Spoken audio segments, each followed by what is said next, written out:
Am I being a bit of a pig? But I really want to be in the Premier League. Here we go, back again with another matchday preview and injury update. Fresh from the 1-0 defeat against Swansea at the weekend, Sunderland move on to Good Friday, travel down to Ashton Gate to play a very good in-form Bristol City. And I'll tell you why they're in form. They've only lost once since the beginning of February. So some good news on the injury front. Jobe is back again in training. I'm not sure if he'll play any part in Good Friday and Bank Holiday Monday, but hopefully he'll be coming on as a substitute at some point in one of those games. Another good news is that Romain Mundle, it isn't as bad an injury as first thought. Apparently he could be back for the playoffs. Happy days. Dan Ballard, Jason Silt, not Jason Jensen, isn't it? Dan Ballard, Jensen Silt and Safc all could be back for the bench against Oxford. Let's hope they can stay injury free, because the three of those are very injury prone. Silt came back, had some minutes on the pitch and then had a bit of a sore knee, so he's being rested. Safc's been out for a while, and so is Ballard with a hamstring. He tends to get back and plays really well, but then gets another hamstring injury. So it's about time he had a injury-free run concession of games, get himself fit for the playoffs. Great news on the Huggins front though. He's back in non-contact training after being out the whole of the season. I can't even remember when he got injured. Must have been out more than the full season.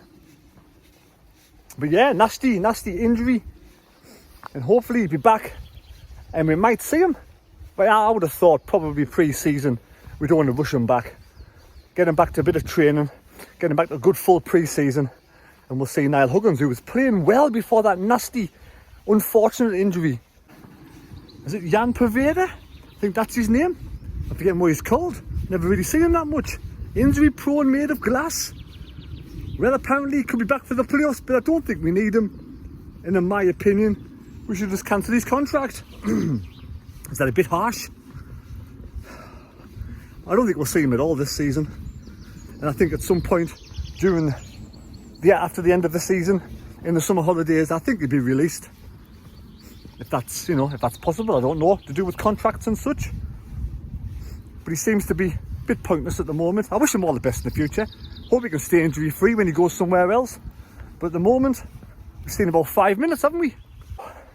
Another player with a long-term injury and had loads of different injuries over his spell at Sunderland, Adjia Lacey. He could be back for the playoffs, but I would very much doubt we'll be playing him until he gets a good pre-season in again. I wish him all the best. That nasty injury he got when we played Stoke in the FA Cup. So for me, there's no rush. If we've got Ballard, we've got Mepham, we've got 09, there's no rush to get Adjia Lacey back. Let's get him back for pre-season and get a good pre-season behind him.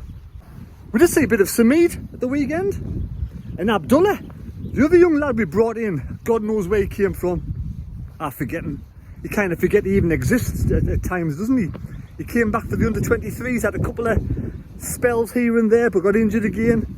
And we won't see him until the pre-season. When again, we want all these young lads to have an injury-free run. And hopefully see the best of them at some point in the pre-season and early next season. But I think it was a bit too early this season anyway, even if he was injury free. So that's the list so far. What's your thoughts? I'm pleased Jobe's back. We could do with the likes of Ballard back, because we really are a bit threadbare in defence. Especially moving on to this Bristol City game, especially with Bristol City playing such good football, up into 5th place. Only team that they got beat off in recent months is being a very good Burnley. So Sunderland do travel down to Ashton Gate, Good Friday, 1894. Bristol City were formed. Ashton Gate opened in 1887. And Liam Manning is the head coach, doing a fantastic job.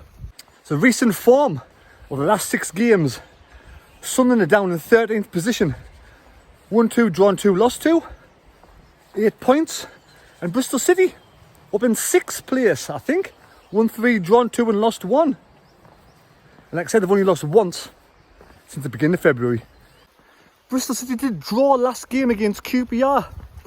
And this Friday's Good Friday event, it's like a rehearsal. I think could be the rehearsal for the playoff semi-finals. So Bristol City's previous games, I wrote these down because I can't remember them all. 1-1 against QPR.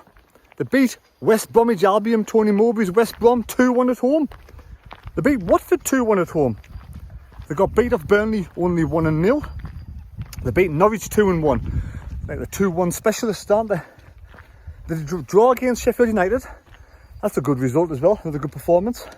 They drew against Hull at home. They beat Middlesbrough away 2-0. No, they beat Millwall away 2-0. They beat Middlesbrough at home 2-1. They drew with Cardiff 1-1, beat Stoke 2-0 and lost, which is a bit of a coincidence, to Swansea last time they lost, apart from Burnley, 1-0. That's a pretty impressive string of results. And they're a solid side, and we struggled against Bristol City in the second half when we played them at the Stadium of Light. We got a very, very late equalising goal. I think that was 1-1. So let me know your score prediction down below. Should we play our full strength squad, really turn up for Bristol City? Or should we put them in a false sense of security and play the fringe players?